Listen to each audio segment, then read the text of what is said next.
नमस्कार दोस्तों, मेरा नाम है विजय प्रताप।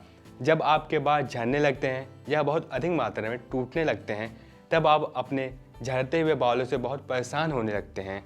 अब आपको परेशान होने की बिल्कुल भी ज़रूरत नहीं है, क्योंकि हम आपको ऐसे 5 रामबाण आसन बताएंगे जिसकी मदद से आप अपने झड़ते हुए बालों को रोक सकते हैं। लेकिन इससे पहले आपको कुछ बातें पता होना बहुत ही ज़रूरी है।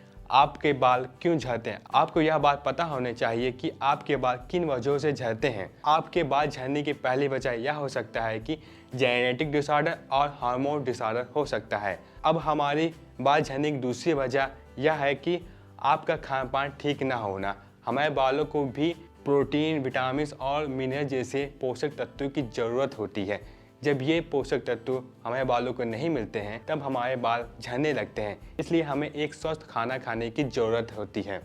अब हमारी बाल झड़ने की तीसरी वजह है आपका तनाव। जब हम बहुत चिंता या तनाव में रहते हैं, तब हमारे बाल झड़ने लगते हैं, क्योंकि जब हम तनाव में रहते हैं तब हमारे सिर में रक्त का संचार ठीक तरीके से नहीं हो पाता और आपके सिर में ऑक्सीजन की पर्याप्त मात्रा में सप्लाई भी नहीं हो पाती।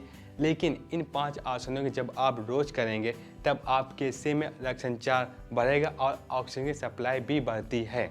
तो चलिए शुरू करते हैं अपने पहले आसन के। हमारे पहले आसन का नाम है उत्थान आसन। जिनको कमर में चोट लगी हो तो उन्हें इस आसन को नहीं करना है। तो चलिए शुरू करते हैं। पहले आपको सीधा खड़ा हो जाना है इस तरह से।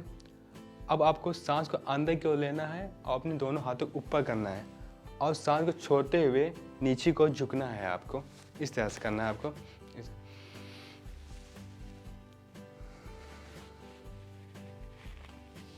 दिखना है आपको। अगर आपका हाथ जमीन को नहीं छू रहा है तो जितना आप छुआ सके उतना छुआइए। जब आप लगातार करेंगे इस आसन को, तब आपका हाथ जमीन को छूने लगेगा। इस तरह करना है।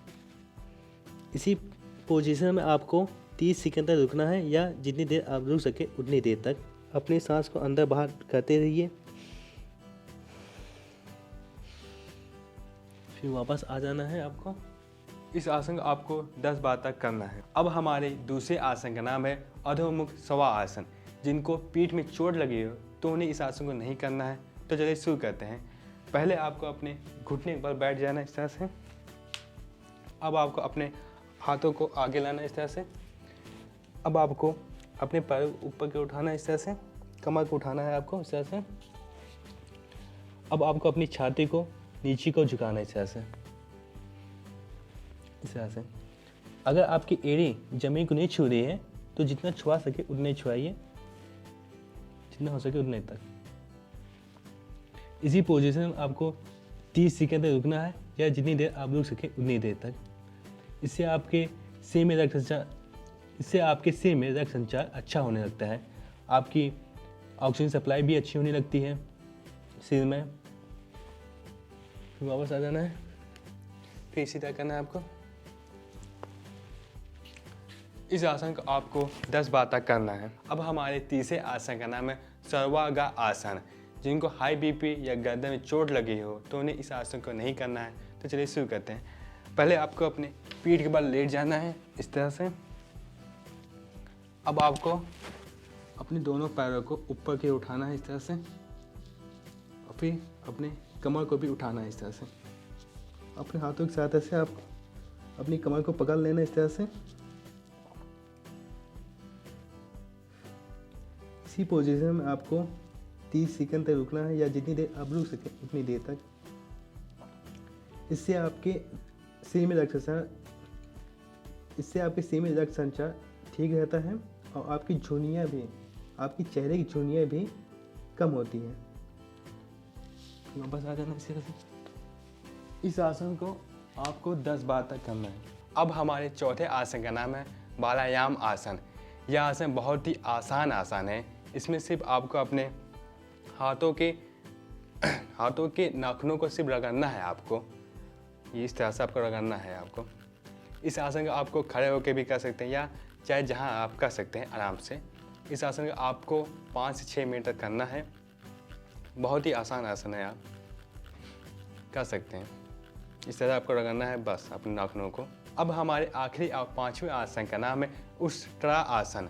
जिनको कमर में चोट लगी है तो उन्हें इस आसन को नहीं करना है। तो चलिए शुरू करते हैं। पहले आपको अपने घुटने के बल बैठ जाना इस तरह से। अब आपको अपने हाथों के सहायता से अपने पैरों के पंजों को पकड़ना इस तरह से। फिर आपको झुकना है इस तरह से,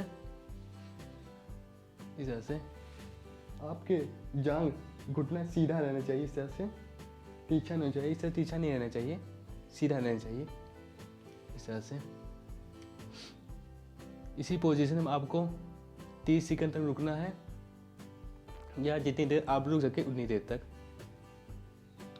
इससे आपकी कमर की मांसपेशियाँ, आपकी गर्दन की मांसपेशियाँ भी मजबूत बनती हैं। फिर वापस आ जाना है आपको, फिर इसी तरह करना है आपको।